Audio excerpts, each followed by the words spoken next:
यस्य स्वयं स्वभावाप्ति रभावे कित्स्न कर्मणा तस्मै संज्ञानरूपाय नमोस्तु परमात्मने। इष्टोपदेश का मंगलाचरण करके आचार्य कारिका नंबर 19 कहते हैं। कारिका 18 में बताया गया था कि इस दुखों के घर शरीर के लिए भोग उपभोग की सामग्री एकत्रित करना और देना उचित नहीं है। ऐसा कारिका 18 में आचार्य ने बताया था। आचार्य कहते हैं कि शरीर और आत्मा इन दोनों का स्वभाव उल्टा है। शरीर के हित की बात सोचो तो आत्मा का अहित होगा, और आत्मा का हित करना चाहते हो तो शरीर का अहित होगा। इसी आशय से आचार्य ने अगली कारिका 19 लिखी, जो कि बड़ी सरल व सुंदर है। यज्जीवस्योपकाराय तद्देस्यापकारकम् यद्देस्योपकाराय तज्जीवस्यापकारकम्। इस कारिका में 2 शब्दों का प्रयोग ज़्यादा किया गया है, एक उपकार का और एक अपकार का। उपकार माने भला, उपकार माने हित, अपकार माने बुरा, अपकार माने अहित।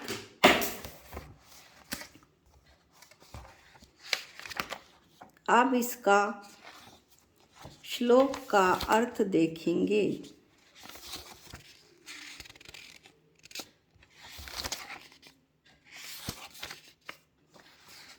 यथ जो कार्य जीवस्य आत्मा का उपकाराय उपकार करने वाला है, तत् वह देहस्य शरीर का अपकारकम अपकार करने वाला है, अहित करने वाला है।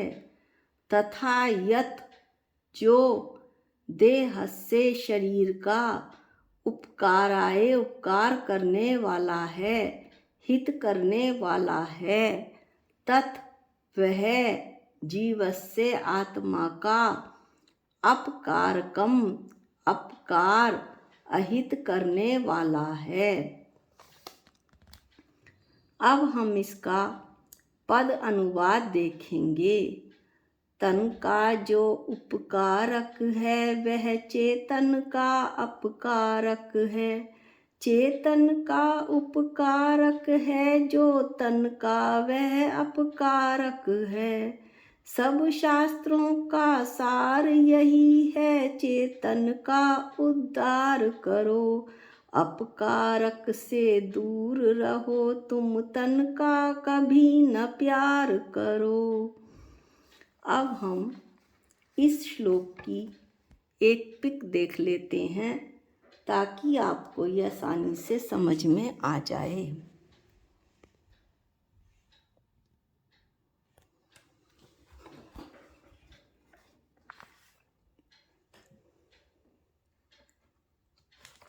आचार्य कहते हैं कि शरीर व आत्मा में 36 का आंकड़ा है।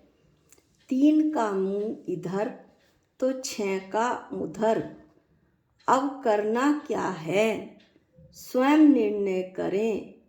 यदि आत्मा का कल्याण करना है तो देह के हित की बात छोड़ दें। शिष्य प्रश्न करता है कि ऐसे कौन कौन से कार्य हैं जिनमें आत्मा का हित और शरीर का अहित होता है। जैसा कि श्लोक में बताया गया है, आत्मा का हित है व्रत लेने में, नियम लेने में, मुनि बनने में, कठिन तपस्या करने में। पर इन कार्यों में शरीर का हित नहीं हो सकता। अर्थात जो कार्य आत्मा के हित के हैं वो शरीर के लिए अहितकारी हैं। शरीर का हित कहाँ होता है? शरीर को मन माना भोजन कराओ, शरीर को हर तरह से पुष्ट बनाने की कोशिश करो, लेकिन शरीर का ध्यान रखकर खाने पीने और उसे सजाने संवारने में लगे रहेंगे तो आत्मा का तो अहित होगा ही होगा। शरीर के साथ राग महान पाप बंध का कारण है। आचार्य ने तो इस तरह कह दिया कि उपरोक्त तरीके से शरीर का हित करने से आत्मा का हित होगा ही होगा।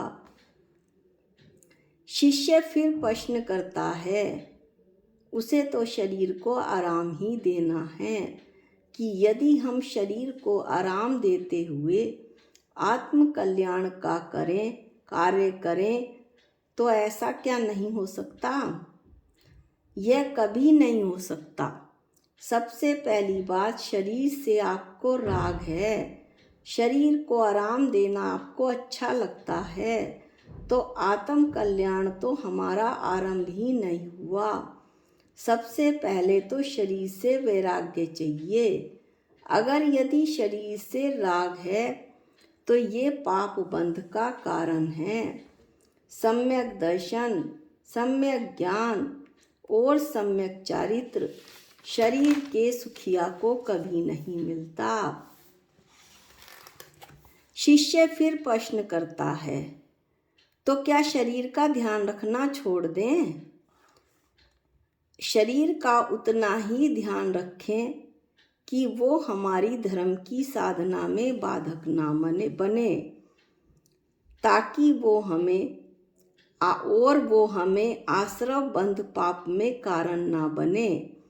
शरीर का उतना ध्यान रखें कि वो हमारी धर्म की साधना में बाधा ना आए और हमें आश्रव बंध पाप का कारण ना बने, वो हमारे लिए आश्रव बंध और पाप का कारण ना बने।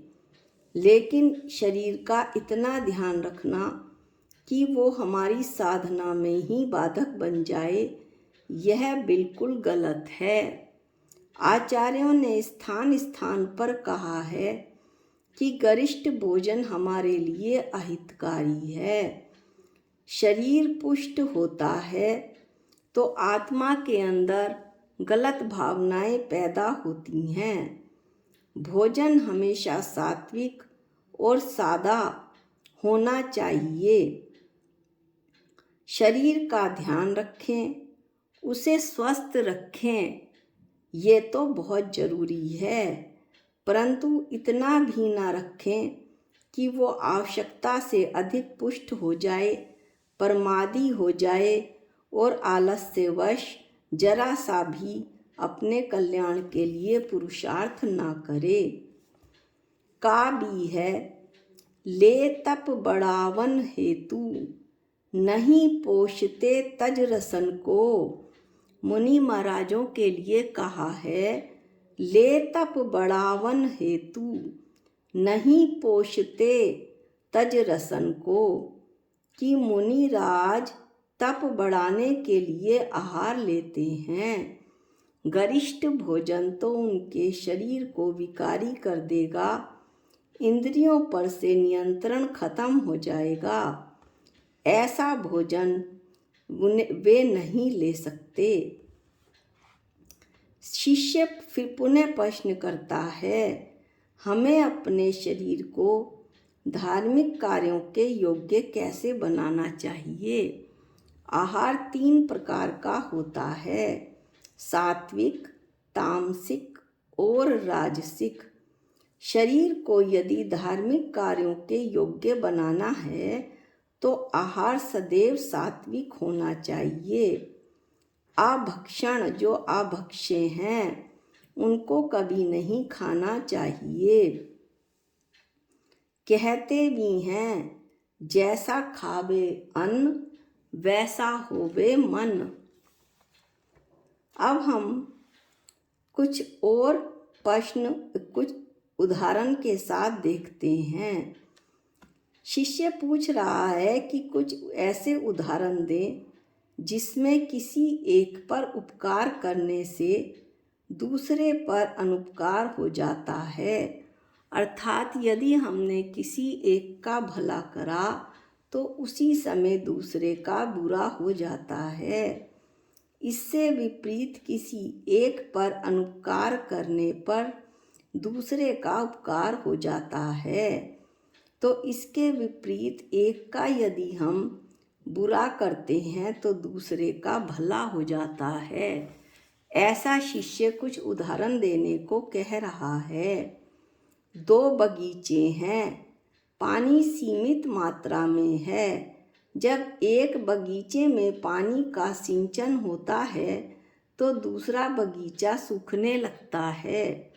यदि सूखने वाले बगीचे में पानी से संचित किया जाए, उसे पानी से सींचा जाए तो वह हरा भरा होने लगता है, किंतु पानी के बिना हरा भरा बगीचा भी सूखने लगता है। उपवास आदि तप जीव के पुराने व नवीन पापों का नाश करने के कारण जीव के लिए भले हैं, उपकारक हैं, उसके लिए हितकारी हैं। किंतु वही उपवास शरीर में गलानी, शिथिलता और प्रमाद को भर देता है। अतः शरीर के लिए अपकारक हैं, बुरे हैं।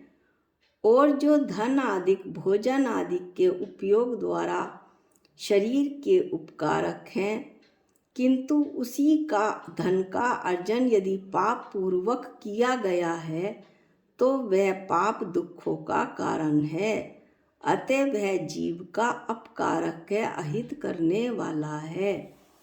आचार्य कहते हैं कि हम अपने शरीर के लिए जो धन आदि और भोजन आदि उपयोग में लाते हैं, तो जब उस ऐसे धन का अर्जन पाप पूर्वक होता है और उस पैसे से जो है वो राशन खरीद कर खाना बनाया जाता है, तो वह पाप दुखों का कारण होता है, वह पाप है। अतः वह जीव जो है वह जीव का अपकारक है, बुरा करने वाला है, मेरी आत्मा का अहित करने वाला है।